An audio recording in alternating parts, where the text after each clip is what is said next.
అందరికీ నమస్కారం.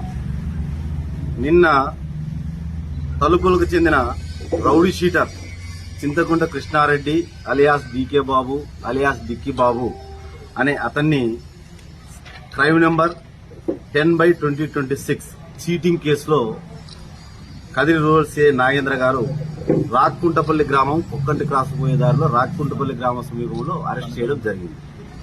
దీనికి అరెస్ట్ యొక్క పూర్వాపరాలు ఏమనగా, ఇతను అదే గ్రామానికి చెందిన ఒక వ్యక్తికి రాగిచెమ్ము మహిమగల రాగిచెమ్ము ఇస్తాను, అది సుమారు 2 కోట్లు చేస్తుంది, ఇది నీ దగ్గర పెట్టుకుని డబ్బులి, అది 2 కోట్లకు ఎవరైనా అమ్ముకున్నప్పుడు నీకు చాలా లాభం వస్తుంది అని చెప్తాడు. అయితే చెంబిచ్చేటప్పుడు 20 లక్షలు నా దగ్గర లేవు, ఉన్నంత అంటే అతను ఆ గ్రామానికి చెందిన వ్యక్తి 10 లక్షలు ఇస్తాడు. 10 లక్షలు ఇచ్చినప్పుడు ఇటువంటి రాగిచెమ్ము ఒకటి ఆయనకి ఇస్తాడు. అయితే కొద్ది రోజుల తర్వాత అతనికి దీనివల్ల ఏం ఉపయోగం లేదని తెలుసుకొని, అయ్యా నువ్వు ఇచ్చిన చెమ్ము ఏం ఉపయోగం లేదు, నీ చెమ్ము తీసుకొని నా డబ్బులు నాకు అంటాడు. అప్పుడు ఈ యొక్క డిక్కీ బాబు అలియాస్ కృష్ణారెడ్డి అనే అతను ఇంటికి లాక్కొని బెదిరించి, నువ్వు నన్నే మళ్ళా డబ్బులు తిరిగి అడుగుతావా అని చెప్పేసి బలవంతంగా ప్రామిసరీ నోట్ రాపించుకోవడము, ఇది ఎవరికైనా చెప్తే నేను చంపుతానని బెదిరించడం జరిగింది. అతను కొద్ది రోజులు మదనపడి బాధపడి మొన్న వచ్చి ఫిర్యాదు చేయగా అతని ఫిర్యాదు మేరకు కేసు నమోదు చేయడం జరిగింది.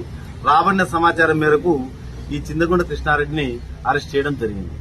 ఈ సందర్భంగా ఇతని మీద చింతకుంట కృష్ణారెడ్డి మీద తలుపుల పోలీస్ స్టేషన్ లో దాదాపు 8 కేసులు ఉన్నాయి. ఇది 9వ కేసు. ఆ 8 కేసులలో కూడా ఒక కేసులో ఇతనికి శిక్ష విధించబడడం జరిగింది. ప్రజలందరికీ విజ్ఞప్తి ఏమనగా, ఈ విధంగా బ్లాక్ మ్యాజిక్ రాయి చెంబులు మహిమలు రాయి చెంబులు లేవు, ఇంకో మహిమ వల్ల డబ్బులు వస్తాయి, దురాశకు పోయి ఇటువంటి వాళ్ళని నమ్మి అనవసరంగా డబ్బులు పోగొట్టుకోవద్దని చెప్పేసి మా తరఫున విజ్ఞప్తి చేస్తున్నాం. డబ్బులు కష్టపడకుండా ఊరికే ఎవరికి రావు. ఆ విధంగా ఎవరైనా వస్తాయని ఆశపడితే అది దురాశ తప్ప పోగొట్టుకోవడం తప్ప ఉండదు.